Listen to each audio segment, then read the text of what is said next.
Hello guys, welcome to science workshop. This is Kusum here. इस video में हम blood cell formation के बारे में पढ़ेंगे। ब्लड सेल फॉर्मेशन में हम देखेंगे इरिथ्रोपोइसिस क्या होता है, इसके अलावा ल्यूकोपोइसिस क्या होता है और थ्रोम्बोपोइसिस क्या होता है। ठीक है, इन सारी चीज़ों के बारे में जो है हम इस पूरे वीडियो के अंदर कवर कर लेंगे। और अगर आपको इसके नोट्स चाहिए तो आप मुझे टेलीग्राम चैनल पे ज्वाइन कर सकते हैं। टेलीग्राम चैनल का जो लिंक है वो आपको डिस्क्रिप्शन में मिल जाएगा और जो टेलीग्राम चैनल है वो साइंस वर्कशॉप के नाम से आपको मिल जाएगा। ठीक है, आप चाहो तो मुझे ट्विटर पे भी फॉलो कर सकते हो, कुसुम चौधरी के नाम से आपको प्रोफाइल मिल जाएगा और इसका जो लिंक है वो भी आपको डिस्क्रिप्शन में मिल जाएगा। ठीक है, सबसे पहले हम देखते हैं कि ब्लड सेल फॉर्मेशन होता क्या है। ठीक है, formation of blood cells is called haematopoiesis. ये जो प्रोसेस है ब्लड सेल फॉर्मेशन की, जो प्रोसेस है उसको हम बोलते क्या है भाई, उसको हम बोलते हैं हिमेटोपोइसिस। ठीक है, इसके बारे में हमने लास्ट वीडियो में भी देखा था कि ब्लड सेल्स का फॉर्मेशन का जो प्रोसेस है वो हिमेटोपोइसिस कहलाता है। और ये जो फॉर्मेशन है ब्लड सेल्स का, इस सेल्स को बनाता कौन है, एक स्पेशल टाइप की सेल्स होती है जिनको हम बोलते क्या है, हिमेटोपोइटिक स्टेम सेल बोलते हैं। ये जो हिमेटोपोइटिक स्टेम सेल है यही हमारे ब्लड की लगभग सभी प्रकार की, सभी टाइप की ब्लड सेल्स का फॉर्मेशन करती हैं। ये जो हिमेटोपोइटिक स्टेम सेल होती है गाइस, ये कहाँ प्रेजेंट होती हैं, ये हमारे ब्लड के अंदर प्रेजेंट होती हैं और इसके अलावा हमारे जो बोन मैरो है उसके अंदर प्रेजेंट होती हैं। ठीक है, ये जो हिमेटोपोइटिक स्टेम सेल है ये कौन कौन सी सेल बना सकती है, ये मेच्योर ब्लड सेल का फॉर्मेशन कर सकती है। जैसे कि आरबीसी हो गया, आरबीसी को हम क्या बोलते हैं, इसका एक और भी नाम होता है, इसको हम बोलते हैं इरिथ्रोसाइट, यानी रेड ब्लड सेल को क्या बोलेंगे हम, इरिथ्रोसाइट। और इसका काम क्या होता है, ये जो ऑक्सीजन है उसको कैरी करने का काम करती है।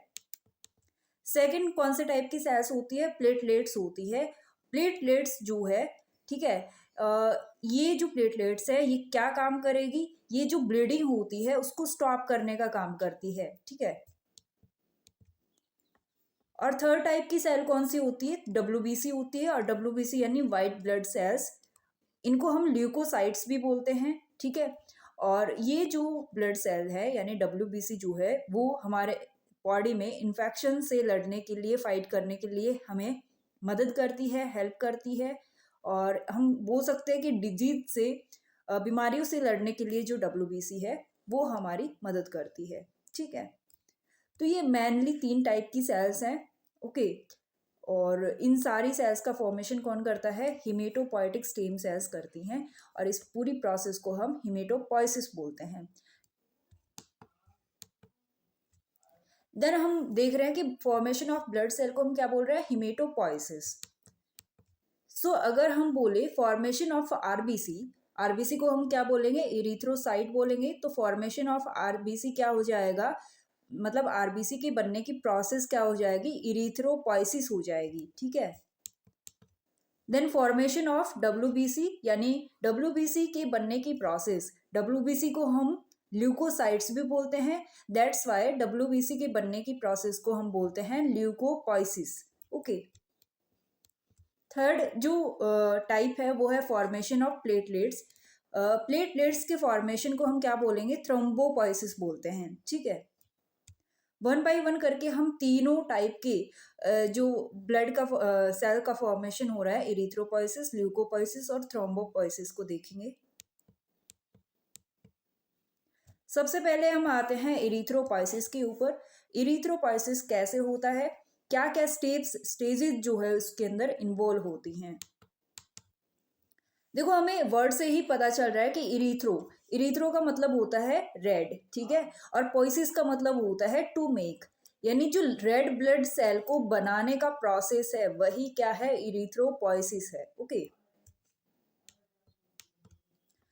सो it is the process that produce RBC यानी erythrocyte from hematopoietic stem cell. ठीक है, हिमेटोपोइटिक स्टेम सेल से आरबीसी के बनने की प्रोसेस को हम क्या बोल रहे हैं, इरिथ्रोपोइसिस बोल रहे हैं। There are various stages in erythropoiesis.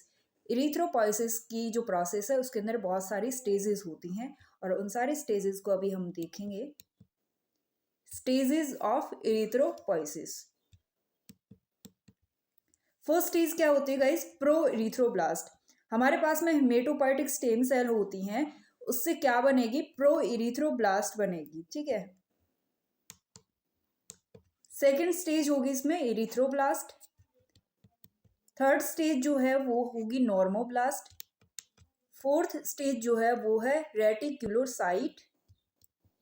And fifth stage में जो है हमारा इरिथ्रोसाइट यानी आरबीसी, मेच्योर आरबीसी है वो बन जाएगा, ठीक है।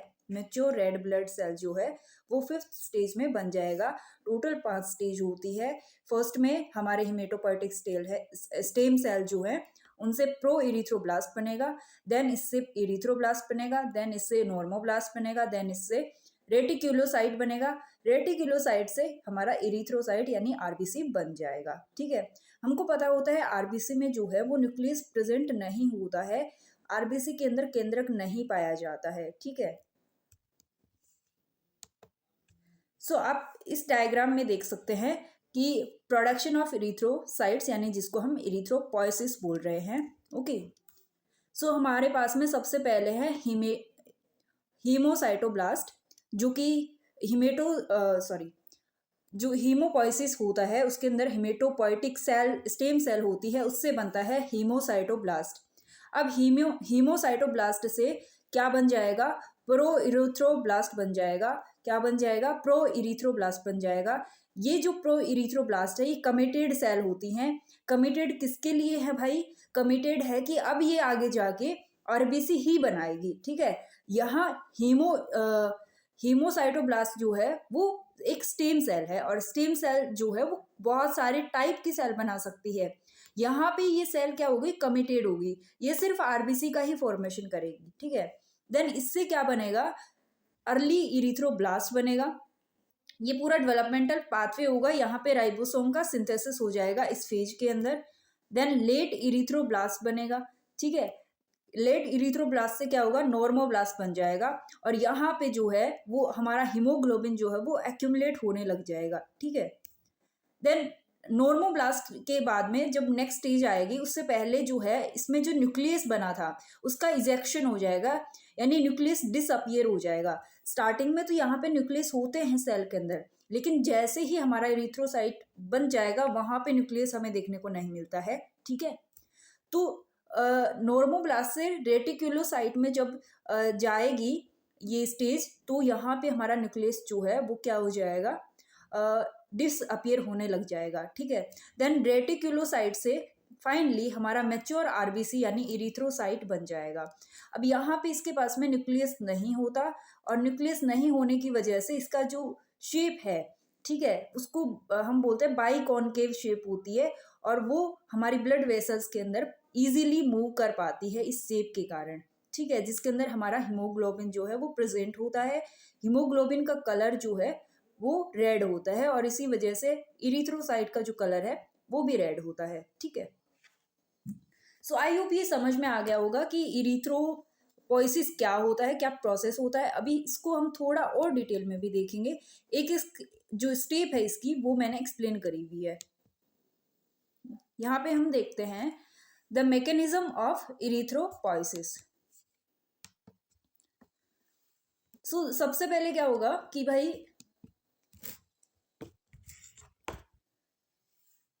The pluripotent hematopoietic stem cell, ठीक है, हिमेटोपोइटिक स्टेम सेल जो है उसके अंदर एक ट्रांसक्रिप्शन फैक्टर प्रेजेंट होता है जिसको हम क्या बोलते हैं, गाटा बोलते हैं। और गाटा का ही एक दोस्त होता है, फ्रेंड बोल सकते हैं, यानी इसी के साथ में एक फैक्टर और भी काम करता है जिसको हम फोग बोलते हैं। ये गाटा और इसका जो फ्रेंड है फोग, ये जो ट्रांसक्रिप्शन फैक्टर है ये मिलके क्या करेंगे, ब्रस्ट फॉर्मिंग यूनिट इरिथ्रोसाइट बना लेंगे, ठीक है। ब्रस्ट फॉर्मिंग यूनिट इरिथ्रोसाइट, जिसको हम शॉर्ट में क्या बोल देते हैं, BFUE बोल देते हैं, इसी को बोल रहे हैं burst forming unit erythrocyte, okay. अब हमारे पास में ये BFUE है, ठीक है। ये BFUE जो है वो कंसिस्ट करती है अपने साथ में जो कमिटेड इरिथ्रोइड प्रोजेनेटर सेल हैं। कमिटेड हो गई अब ये जो प्रोजेनेटर सेल है, यानी अब ये इरिथ्रोसाइट ही बनाएगी। अब इरिथ्रोइड प्रोजेनेटर सेल्स को ये BFUE कंसिस्ट करती है, ओके। नेक्स्ट स्टेप में क्या होगा गाइस, जो हमारे पास में BFUE है वो क्या राइज करेगा, colony forming unit CFUE rise करेगा। इसी को शॉर्ट में बोल रहे हैं, कॉलोनी फॉर्मिंग यूनिट को ही बोल रहे हैं CFUE। ओके, ये कॉलोनी फॉर्मिंग यूनिट हर एक टाइप की सेल बनाने के लिए फॉर्म होती है, लेकिन उसमें जैसे कि इसमें कॉलोनी फॉर्मिंग यूनिट ई हो रही है, यानी ई का मतलब यहाँ पे इरिथ्रोसाइट ही है, ठीक है। तो अलग अलग में जैसे ल्यूकोसाइट में CFUL हो जाएगी, ठीक है। इस तरह से अलग अलग यूनिट फॉर्म होती है। अगर हम इरिथ्रोसाइट की बात कर रहे हैं तो कॉलोनी फॉर्मिंग यूनिट ई जो है वो यहाँ पे राइज हो रही है। The unique property of CFUE is that it has numerous erythropoietin receptor. इसके पास में क्या होता है, जो हमारा CFUE है यानी कॉलोनी फॉर्मिंग यूनिट ई है, इसके पास में एक स्पेशल प्रॉपर्टी होती है। और वो स्पेशल प्रॉपर्टी क्या है कि भाई इसके पास में जो है इरिथ्रोपोइटीन रिसेप्टर प्रेजेंट होते हैं, ठीक है। इरिथ्रोपोइटीन रिसेप्टर प्रेजेंट है इसके पास में। ओके, नेक्स्ट क्या है, a large chunk of the erythropoietin in the body is produced in kidney. ये जो इरिथ्रोपोइटीन रिसेप्टर हैं ये कहाँ पे प्रोड्यूस होते हैं, मैक्सिमम हमें क्या देखने को मिलता है, ये किडनी में प्रोड्यूस होते हैं, ठीक है। तो ये जो इरिथ्रोपोइटीन है उसके बाद में CFUE पे क्या करेंगे, they act on CFUE and increase RBC production. ये CFUE पे एक्ट करते हैं और हमारा जो RBC का प्रोडक्शन है उसको इंक्रीज कर देते हैं, ठीक है। देन हम देखते हैं कि जो हमारा CFUE है वो प्रो इरिथ्रोसाइट बना लेगा। They have a large nucleus. जो प्रो इरिथ्रोब्लास्ट है उसके पास में बहुत लार्ज न्यूक्लियस होता है और most of the cytoplasm with nuclei in it. और इसके अंदर न्यूक्ली भी प्रेजेंट होता है और ये न्यूक्लियस काफी बड़ा होता है जो कि पूरे साइटोप्लाज्म को क्या कर रखा होता है, कवर कर रखा होता है, ठीक है।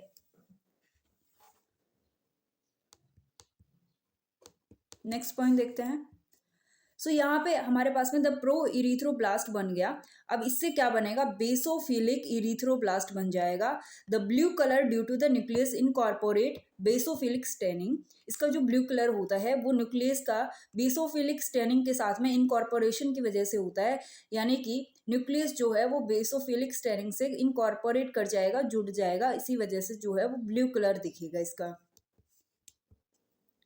देन यहाँ पे क्या हो जाएगा, हीमोग्लोबिन का सिंथेसिस भी स्टार्ट हो जाएगा इसी स्टेज के अंदर। अब जो हमारे पास में बेसोफिलिक था इरिथ्रोब्लास्ट, उससे क्या होगा, they give rise to intermediate और पॉलीक्रोमेटोफिलिक इरिथ्रोब्लास्ट। यानी बेसोफिलिक इरिथ्रोब्लास्ट से हमारे पास में अब क्या बन जाएगा, क्रोमेटोफिलिक जो इरिथ्रोब्लास्ट है वो बन जाएगा और हीमोग्लोबिन जो है इसके अंदर अपीयर हो जाएगा इस स्टेज के अंदर। नेक्स्ट क्या होगा, intermediate erythroblast give rise to late और ऑर्थोक्रोमेटिक इरिथ्रोब्लास्ट। जो हमारे पास में पॉलीक्रोमेटोफिलिक इरिथ्रोब्लास्ट था उससे अब क्या बना, ऑर्थोक्रोमेटिक इरिथ्रोब्लास्ट बना, ठीक है। और इस स्टेज के अंदर जो HB का लेवल है यानी हमारे हीमोग्लोबिन का जो लेवल है वो इंक्रीज हो जाएगा और मेच्योर लेवल तक पहुंच जाएगा and the nucleus start to disappear. और स्टेज में जो है न्यूक्लियस है वो डिसअपियर होना स्टार्ट हो जाएगा, ठीक है। ये फाइनली हम देखते हैं कि भाई RBC में तो न्यूक्लियस होगा ही नहीं। नेक्स्ट क्या है, with the disappearance of the nucleus the late normoblast become reticulocyte. अब जो नॉर्मोब्लास्ट है उसके अंदर डिसअपियरेंस तो हो ही रहा है न्यूक्लियस का, देन वो रेटिकुलोसाइट में बदल जाती है या फिर बना लेती है। एट दिस स्टेज यानी रेटिकुलोसाइट की बात कर रहे हैं, cell organelles disappear, cell organelles भी डिसअपियर होने लग जाते हैं। The mitochondria are the first to disappear. पहला जो सेल ऑर्गेनल है जो कि डिसअपियर होता है वो कौन सा होता है, माइटोकॉन्ड्रिया होता है। फॉलोड बाय राइबोसोम, उसके साथ में राइबोसोम भी डिसअपियर होने लग जाते हैं। Supravital stains are specific to stain reticulocyte. जो सुपरवाइटल स्टेन्स होते हैं वो काफी स्पेसिफिक होते हैं रेटिकुलोसाइट को स्टेन करने के लिए। देन फाइनली जो रेटिकुलोसाइट है वहां से हमारी जो RBC है वो क्या हो जाएगी, मैच्योर इरिथ्रोसाइट बन जाएगी, ठीक है। यानी RBC का फाइनली प्रोडक्शन हो गया तो देन वो बाद में ब्लड के अंदर सर्कुलेट होने लग जाएगी। द लैक ऑफ न्यूक्लियस, हम देख रहे हैं कि आरबीसी के अंदर न्यूक्लियस की कमी है भाई। Impart there characteristic by concave, यानी उनकी जो स्ट्रक्चर है आरबीसी की, हम देखते हैं कि बाई कॉनकेव होती है, जो कि उनको अलाउ करती है स्प्लैंक्निक कैपिलरीज जो है उनसे पास होने के लिए। ठीक है, ये बाई कॉनकेव इनकी स्ट्रक्चर है, ये इनको अलाउ करेगी ताकि ये स्प्लैंक्निक कैपिलरीज में पास हो सके। ठीक है, तो ये पूरा का पूरा था कि हमने आरबीसी के प्रोडक्शन का पढ़ लिया। और आरबीसी का जो फॉर्मेशन है उसको हम क्या बोल रहे हैं, इरिथ्रोपोइसिस बोल रहे हैं। और इरिथ्रोपोइसिस के अंदर मेनली क्या क्या स्टेप्स होती है वो सारी की सारी हमने इस अभी तक देख ली है। ठीक है, अभी हम नेक्स्ट जाएंगे ल्यूकोपोइसिस की साइड में। ठीक है, सो इरिथ्रोपोइसिस में हमने टोटल ये सारी स्टेप्स देखी थी और वन बाय वन करके फाइनली जाके इरिथ्रोसाइट बन जाएगा फॉर्म होने के बाद में। ठीक है, और इरिथ्रोसाइट में हमारा न्यूक्लियस प्रेजेंट नहीं होता है, मेन ये बात होती है। और इसकी जो शेप है न्यूक्लियस प्रेजेंट ना होने की वजह से बाई कॉनकेव होती है, जो कि इसके लिए हेल्पफुल भी है ताकि ये स्प्लैंक्निक कैपिलरीज में मूव कर सके। ठीक है, अभी हम आते हैं किसके ऊपर, ल्यूकोपोइसिस के ऊपर। ठीक है,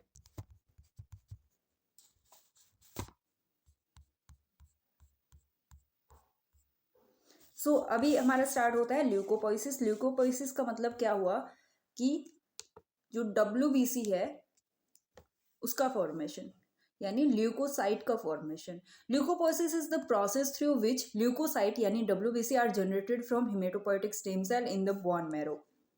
क्या होता है, जो ल्यूकोसाइट होती है यानी हमारी जो डब्ल्यूबीसी होती है उनका फॉर्मेशन होता है कहाँ पे, बोन मैरो के अंदर हिमेटोपोइटिक स्टेम सेल के द्वारा। और इसी पूरी प्रोसेस को, डब्ल्यूबीसी के बनने की प्रोसेस को हम क्या बोल रहे हैं, ल्यूकोपोइसिस बोल रहे हैं। ठीक है, the two major forms of leukopoiesis, इसकी दो मेजर फॉर्म होती है भाई, एक तो होता है माइलोपोइसिस और दूसरा होता है लिम्फोपोइसिस। माइलोपोइसिस यानी माइलोइड सेल से बनेगा और लिम्फोपोइसिस यानी लिम्फोइड सेल से बनेगा। ठीक है, हमने लास्ट वीडियो में देखा था कि जो हिमेटोपोइटिक स्टेम सेल्स हैं, ठीक है, हिमेटोपोइटिक स्टेम सेल्स हैं, वो दो टाइप की लीनियज में डिवाइड होती है। एक था माइलोइड लीनियज और दूसरा था लिम्फोइड। ठीक है, जो इरिथ्रोसाइट थी वो हमारे माइलोइड लीनियज से, यानी आरबीसी का प्रोडक्शन हो रहा था। ठीक है, और जो प्लेटलेट्स का प्रोडक्शन होगा वो भी माइलोइड लीनियज से होगा। लेकिन जो लिम्फोसाइट्स हैं, सॉरी ल्यूकोसाइट है, ठीक है, ल्यूकोसाइट हैं, उनका फॉर्मेशन यानी डब्ल्यूबीसी का फॉर्मेशन माइलोइड लीनियज से भी होता है और लिम्फोइड लीनियज से भी होता है। ठीक है, यहाँ पे जो माइलोइड लीनियज है इससे ग्रेन्युलोसाइट और एग्रेन्युलोसाइट का फॉर्मेशन होगा, यानी न्यूट्रोफिल्स, बेसोफिल और इओसिनोफिल, और ये मोनोसाइट हो गया। माइलोइड के अंदर मोनोसाइट जो है वो एग्रेन्युलोसाइट होती है, यानी उसमें ग्रेन्यूल्स प्रेजेंट नहीं होते। उसको हम वन बाय वन करके देखेंगे। जो लिम्फोइड है, जो लिम्फोइड लीनियज है, उससे लिम्फोसाइट्स का फॉर्मेशन होगा और लिम्फोसाइट्स भी जो है वो बी लिम्फोसाइट होती है और टी लिम्फोसाइट होती है। इसके अलावा नेचुरल किलर सेल का भी यहाँ से फॉर्मेशन हो जाएगा। ठीक है, लिम्फोइड लीनियज से। ओके, तो इस तरह से इसमें जो है ल्यूकोपोइसिस जो है वो माइलोपोइसिस और लिम्फोपोइसिस दो फॉर्म में क्या होता है, फॉर्मेशन करता है डब्ल्यूबीसी का। So leucocyte develop from both myeloid stem cell and lymphoid stem cell. हम देखते हैं कि माइलोइड जो स्टेम सेल है उनसे कौन कौन सी सेल डेवलप होती है। ग्रेनुलोसाइट, जिसके अंदर न्यूट्रोफिल हो गया, बेसोफिल हो गया, इओसिनोफिल हो गया, और मोनोसाइट। मोनोसाइट जो होती है वो एग्रेनुलर होती है, यानी इनके अंदर जो है वो ग्रेन्यूल्स प्रेजेंट नहीं होते हैं। ठीक है, सो लिम्फोइड जो स्टेम सेल होगी उनसे क्या डेवलप होगा, लिम्फोसाइट्स डेवलप होंगी। और लिम्फोसाइट भी कैसे कैसे हो सकती है भाई, टी लिम्फोसाइट हो सकती है और बी लिम्फोसाइट हो सकती है। ठीक है, और इसके अलावा नेचुरल किलर सेल का भी फॉर्मेशन लिम्फोइड स्टेम सेल के द्वारा होता है। ओके, अब यहाँ देख सकते हैं, शायद ये थोड़ा सा ब्लर दिखेगा लेकिन फिर भी समझ में आ जाएगा। ठीक है, हमारे पास में स्टेम सेल है, ठीक है, हिमेटोपोइटिक स्टेम सेल है। हिमेटोपोइटिक स्टेम सेल आगे जाके माइलोइड स्टेम सेल बना लेगी एक तो, ठीक है, और दूसरा बना लेगी lymphoid stem cell. Lymphoid stem cell. Okay, अब आप यहाँ देख रहे हैं कि ये है माइलोइड स्टेम सेल और ये है lymphoid stem cell.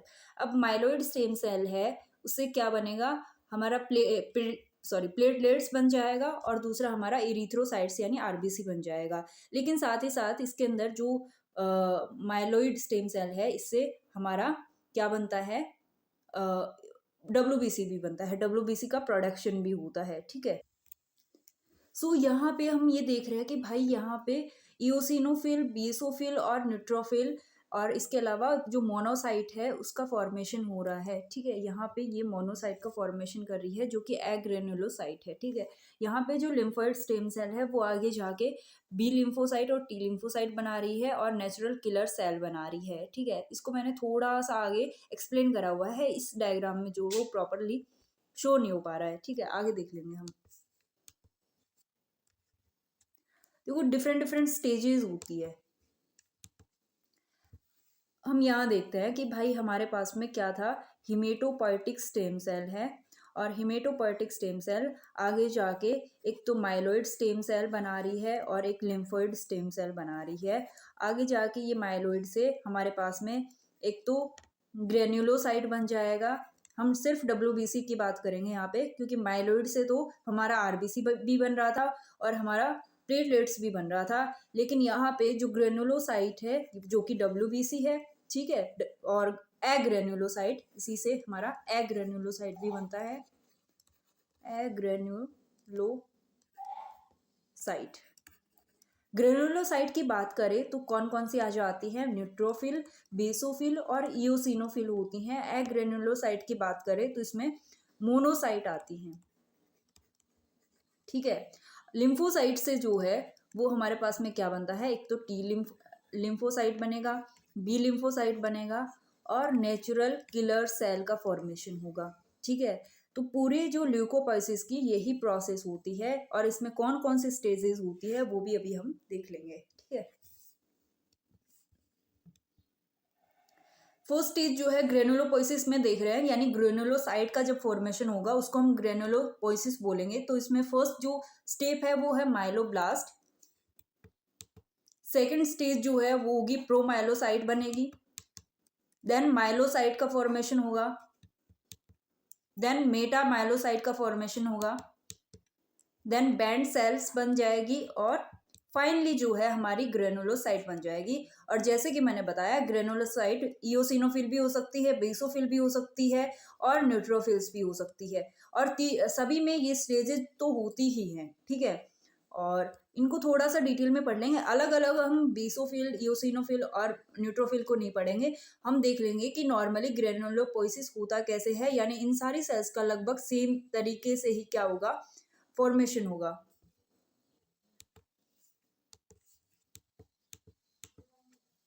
So leucocyte developing from CFU यानी कॉलोनी फॉर्मिंग यूनिट बोल रहे थे हम CFU को, हमें पता है GMSR ग्रेनुलोसाइट। वहां पे जब हम इरिथ्रोसाइट की बात कर रहे थे तो हम वहां देख रहे थे कि भाई CFUE वहां पे प्रेजेंट था। यहाँ पे क्या फैक्टर काम करता है, CFUGM काम करता है। Are granulocyte neutrophil, basophil and eosinophil और मोनोसाइट। ठीक है, जो कि एग्रेनुलोसाइट है। ठीक है, तो यहाँ पे अगर हम ग्रेनुलोसाइट की बात करेंगे तो यहाँ पे CFUG काम करेगा, जी से ग्रेनुलोसाइट। जब हम मोनोसाइट की बात करेंगे तो वहां पे CFUM काम करेगा। ठीक है, CFU का मतलब क्या है, कॉलोनी फॉर्मिंग यूनिट है यहाँ पे। ठीक है, सो अभी हम ग्रेनुलोसाइट की बात कर रहे हैं तो ये वाला जो फैक्टर है CFUG काम कर रहा है यहाँ पे। और जब हम लिम्फोसाइट की बात करेंगे, ल्यूकोसाइट डेवलपिंग फ्रॉम CFULS, यानी L वहां पे लिम्फोसाइट हो गया, वहां पे कॉलोनी फॉर्मिंग यूनिट LS काम करेगा लिम्फोसाइट के डेवलपमेंट में। और लिम्फोसाइट में आ जाती हैं T cell, B cell, dendritic और NK सेल्स।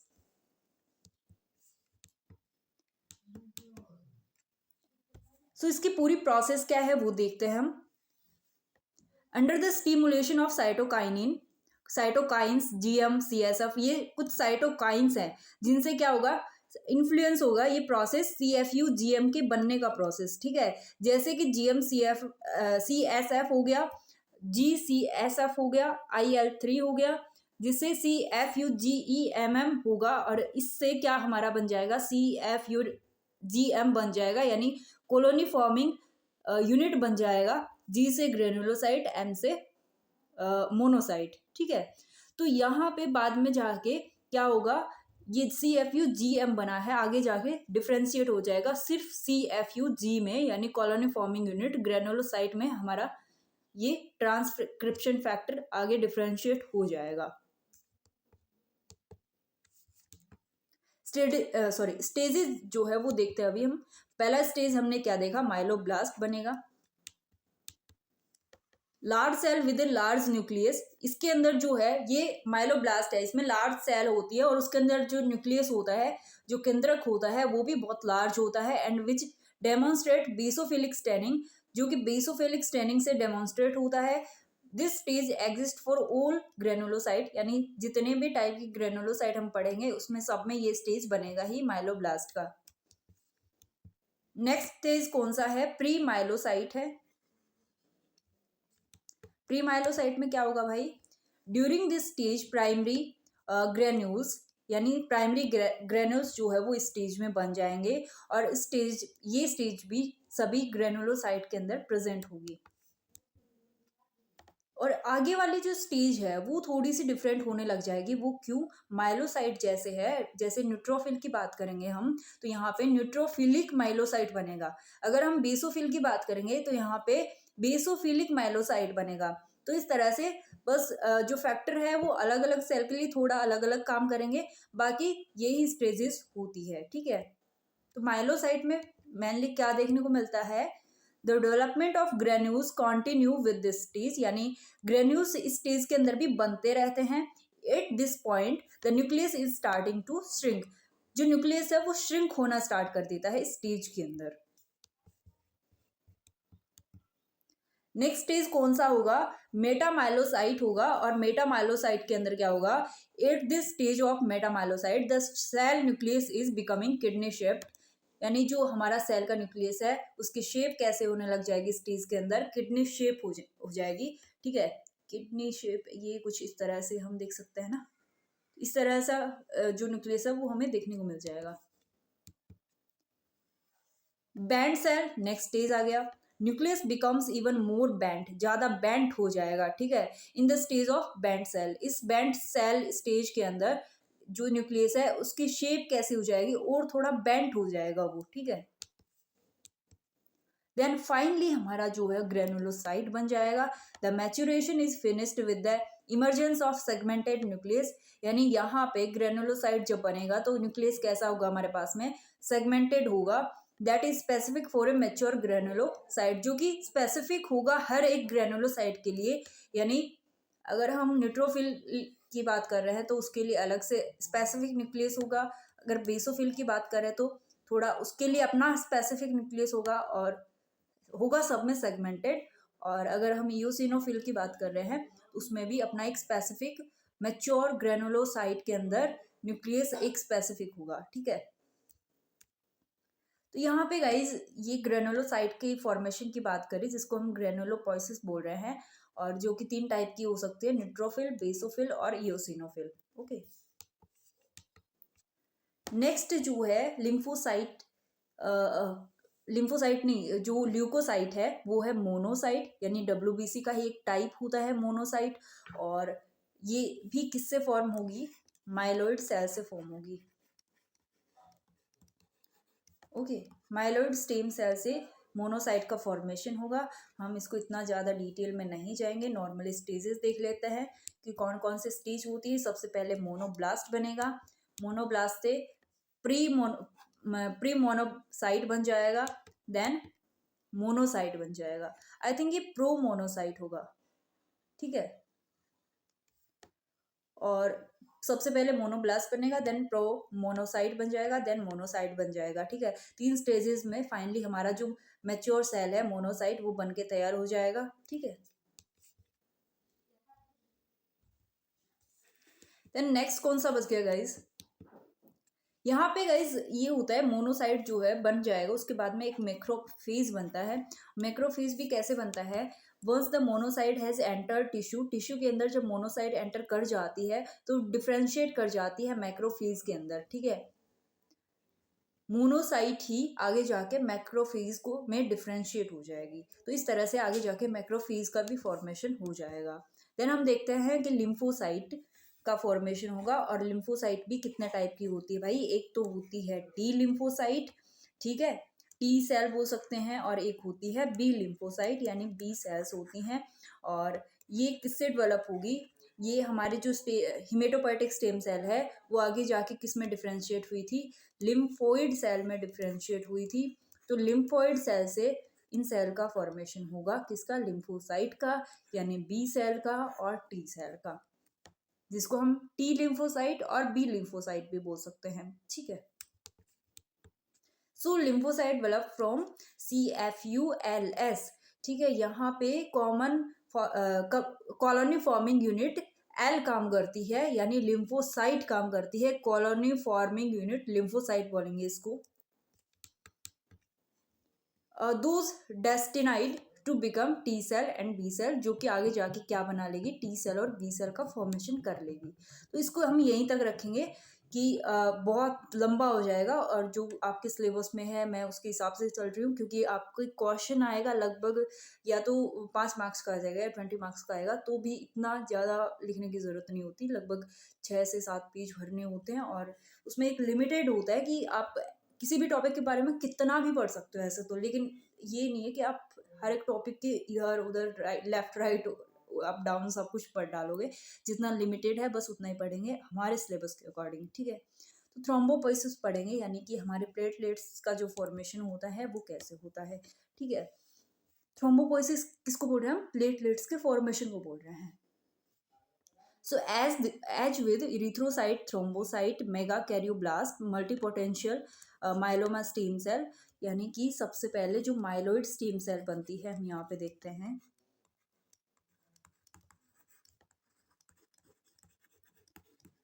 जो कि हिमेटोपोएटिक स्टेम सेल से होती है बनती है, ठीक है। अब इन माइलोइड स्टेम सेल से ही आगे जाके हमारा क्या बनेगा, प्लेटलेट्स बनेगा, और वो भी कैसे बनेगा भाई, इसमें कॉलोनी फॉर्मिंग यूनिट क्या काम करेगा, मेगा MEG मेगा कैरियोट्स काम करेगा, ठीक है। यहाँ पे क्या ट्रांसक्रिप्शन फैक्टर काम करेगा, CFU मेगा कैरियोसाइट, यानी कि MEG से इसको डिनोट करते हैं हम मेगा कैरियोट को। और ये बनेगा किससे, ये जो कॉमन हमारा ट्रांसक्रिप्शन फैक्टर यहाँ पे बन रहा है, यहाँ देखिए CFUGEMM, इसी से आगे जाके ये आगे इसमें डिफ्रेंशिएट हो जाएगा CFUMEG के अंदर, ठीक है। So CFUGEMM cell differentiate into the megakaryocyte precursor cell, the megakaryocyte CFUMEG, ठीक है। देन क्या होगा, CFUMEG बन गया हमारे पास में, ये क्या डेवलप करेगा, मेगा कैरियोब्लास्ट का डेवलपमेंट करेगा।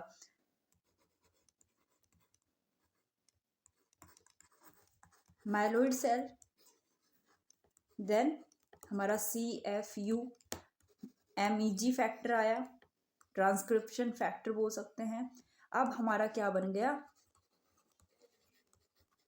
मेगा कैरियोब्लास्ट बन गया, ठीक है।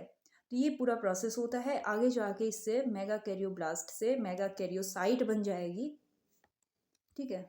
अभी हम देखेंगे, ये माइलोइड स्टेम सेल है हमारी, यहाँ पे एक थ्रोम्बोपोइटिन फैक्टर भी काम करता है, ओके। देन मेगा कैरियोब्लास्ट बन जाएगा इन माइलोइड स्टेम सेल से, और आगे जाके इन मेगा कैरियोब्लास्ट से मेगा कैरियोसाइट बन जाएगा, यानी यहाँ पे प्लेटलेट्स प्रिकर्सर एक्सटेंशन होगा, और फाइनली हमारा जो प्लेटलेट्स है वो बन जाएगा, फॉर्मेशन हो जाएगा प्लेटलेट्स का। इसके अंदर बहुत ज़्यादा स्टेजेस नहीं थी, अगर बहुत ज़्यादा स्टेजेस हमें देखने को मिलती है तो कहाँ पे देखने को मिलती हैं, या तो इरिथ्रोपोइसिस के अंदर, या फिर जो हमारा ग्रेनुलोसाइट के अंदर ग्रेनुलोपोइसिस था उसके अंदर, ठीक है। इसके अंदर सिर्फ यही स्टेज है कि भाई पहले माइलोइड स्टेम सेल थी, उससे मेगा कैरियोब्लास्ट बना, देन मेगा कैरियोसाइट बना, देन यहाँ पे हमारा फाइनली प्लेटलेट्स बन गया और इसी को हम क्या बोल रहे हैं, थ्रोम्बोपोइसिस बोल रहे हैं, यानी प्लेटलेट्स के फॉर्मेशन को ही हम थ्रोम्बोपोइसिस बोल रहे हैं। ठीक है गाइस, सो हमने टोटल पढ़ा क्या उसको एक बार समराइज कर लेते हैं।